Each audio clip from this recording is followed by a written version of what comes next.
Hi, I'm TNA Knockout, Gail Kim, and I am here joined by Eric and the Rob on the Enhancement Talent.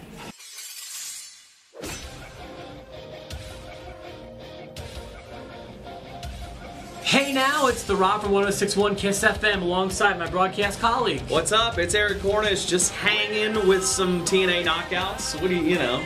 Is she still in TNA? She is, yeah, still in TNA. I think she just recently lost the title. I don't know, it's flip-flopped around so many times, and it's hard to keep up with TNA these days. In my opinion, Gail Kim never lived up to her potential. She had a lot of talent, yeah. A pretty girl, obviously.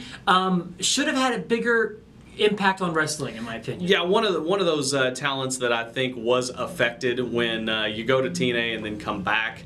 You know, WWE kind of had it in for her, I think, at that point, because she never really, you know. And then again, you know how WWE feels about like really good women workers. I mean, they've never really used them to That's true. You know, and she was always one of the good ones. But I mean, she was pretty enough, yeah, you know, and definitely. could work. So I don't know. But thank you, Gail Kim, for that incredible introduction. Yes. We're happy to be with you today on this Monday, and I figured that a Monday edition would be great to talk about something that I've been excited to talk to you about, Eric. Yeah, and when you brought it up to me this morning, I thought, yeah, let's go ahead and do this. If you have the WWE Network for just what is it, like $9.76? No. $9.99. Oh, okay, yeah.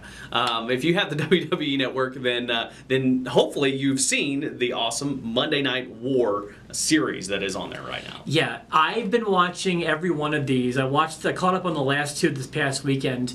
I feel this is the best thing that's come from the network. I love their new programming, you know, and some of them's been hit or miss. Like the countdown ones, I feel like you can have a good one then followed by a bad one. The same thing I thought about WrestleMania Rewind, like where they would do a little documentary on one WrestleMania match. Sure. They got worse and worse with each episode, in my opinion. These Monday Night Wars, though, have gripped me. And I love them, and I feel like, and you can correct me if I'm wrong here, Eric, I think unequivocally, without any shadow of a doubt, the Monday Night Wars were by far the best time to be a wrestling fan.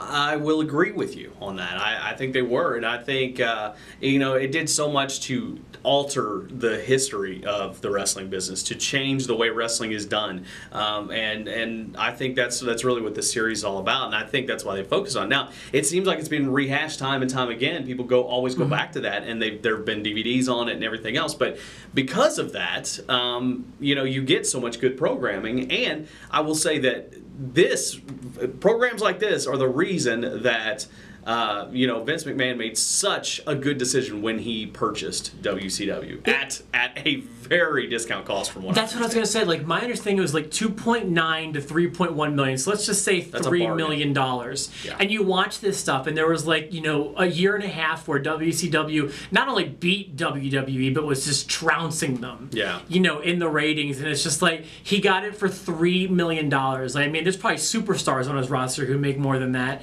And then within the same month, swoops up ECW for, I'm sure, less than that. Oh, yeah. You know, for maybe hundreds of thousands of dollars. He probably already owned most of it anyway. Exactly. Now looking at some of these Monday Night War.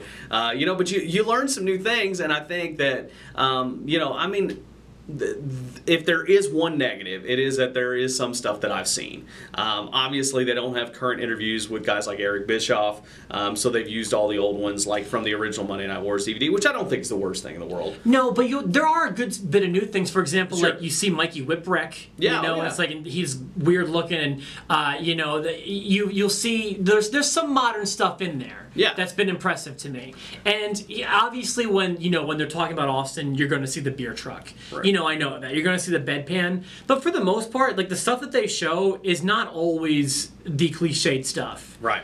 And it's like a documentary format, and I was disappointed to find out that it was going to be like they're focusing on one aspect of it instead of like a chronological thing. But now that I get what they're doing with it, I have to give this 2 thumbs up, and the best thing to come from the network so far. Yeah, and I will say the one other negative, but also kind of is a positive, is that if you watch all of the episodes, they do kind of repeat themselves in some of the episodes. That's true. But that turns into a positive because these episodes are standalone. So you can go back to any one of these episodes. You go, like, I'm a really big Mick Foley fan, and watch that episode, and it's kind of a standalone thing that they, you know, they could air anytime, and it works. So so I do like that about the show.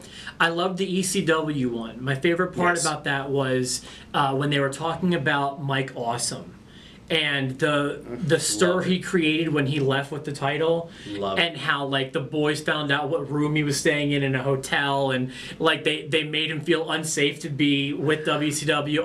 I love that stuff. I think that's one of the underrated moments in all of wrestling. One of the shocking underrated moments is when Mike Awesome, a WCW wrestler, defends the ECW title against WWE wrestler who, you know, at that time they didn't know that you know, nobody really knew except for Paul Heyman that WWE was kind of part of ECW, was funding ECW. But the fact that Vince McMahon let Taz come and win that title, why wouldn't he? First of all, because I've got a chance to let one of my guys beat a WCW guy. How great is that? And is that an ECW show? At an ECW show, like in how Indianapolis. Does that happen? So I thought that was that was one of the most underrated moments. But I mean, things like that make the Monday Night War show just so great. I love the Austin episode. I thought was great. I don't know if they've got any more coming up, but they've covered a lot of the main aspects, I think, already. So let me ask you, Cornish, what are some of your favorite moments from that time of wrestling? I tell you what, going back and looking at it, like I was always more of a WWE guy, and I've kind of always considered myself that. But looking back at that episode that was at the Disney MGM Studios when the NWO was hot, it was like 2 shows after Hogan joined, and that's when they attacked everybody backstage. I thought that was such a good moment, you know, and all of a sudden it's like, wow, this NWO thing is really exciting. And going back to watch that as part of the NWO episode, you know, I thought was really cool. There are a few things that jump out at me. My number one favorite moment as a wrestling fan is what I consider to be the very last day of the Monday Night War, when McMahon announced that, and they were doing a simulcast on both shows. Historic, I really felt like I was watching history. And like I remember like watching it on TV, and my stepdad doesn't watch wrestling at all, but he walked in the room, he's like, is this kind of like big? Like, because he's WCW, man, he kind of like knew that kind of thing. I was like, yeah, this is crazy. And this was before like we had spoilers, and you know, we didn't really know that was going to happen. You'd heard rumors that McMahon had bought things, but that was it was still very fresh and new. So there was that. My underrated one, I feel like doesn't get enough attention. I loved the Triple H Stephanie McMahon wedding. When he interrupted the test wedding. I was so into Triple H at that time, and to me it was just like watching that video unfold to me was really, really fun. I loved that. I loved the way he looked during that episode. Just he came off so cool on that ramp, just like cool as a cucumber, interrupting a McMahon wedding, which is as close to wrestling as you get as like a royal wedding.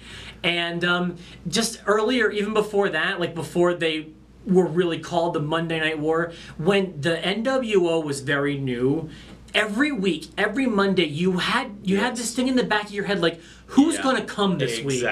Exactly. And that feeling to me was so much fun to watch as a wrestling fan. And even if no one did come, just knowing that like every week, was it the $1 Million Man? Was it X-Pac or 1-2-3 Kid? It's like, who's coming this week? It never stopped. It did get too big for its own good. Absolutely. But when it was new, and like for those first several months, you had no idea. I was watching Nitro. You know, I grew up watching WWE, but I had to switch because I wanted to know which one from the show I was watching was coming to this new show. And that was the first time you had lines blurred, you know. You had the Horsemen, which were, you know, a heel faction no matter what, but all of a sudden you had this other faction that was even more heel than the Horsemen, so much so that the Horsemen would team up with guys like Sting and Luger, and it was, that definitely was a great era to be a wrestling fan, and I still think something like that could happen again. You just got to catch that spark, and that's really all there is to it. I have to disagree with you there. I feel like this will never happen again.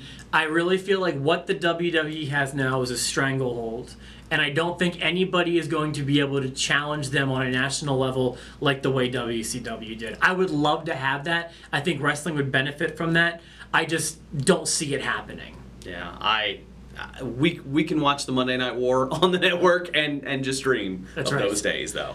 Tell us some of your favorite Monday Night War memories. please. This was a fun episode, so I think everyone was a fan during the Attitude Era, the NWO era. If you have some memories that we didn't talk about, shoot us an email. Our email addresses are down here, and also please subscribe to our videos by clicking the subscribe button. Absolutely, and we'll have another episode of the Enhancement Talent later on this week. Thank you for watching.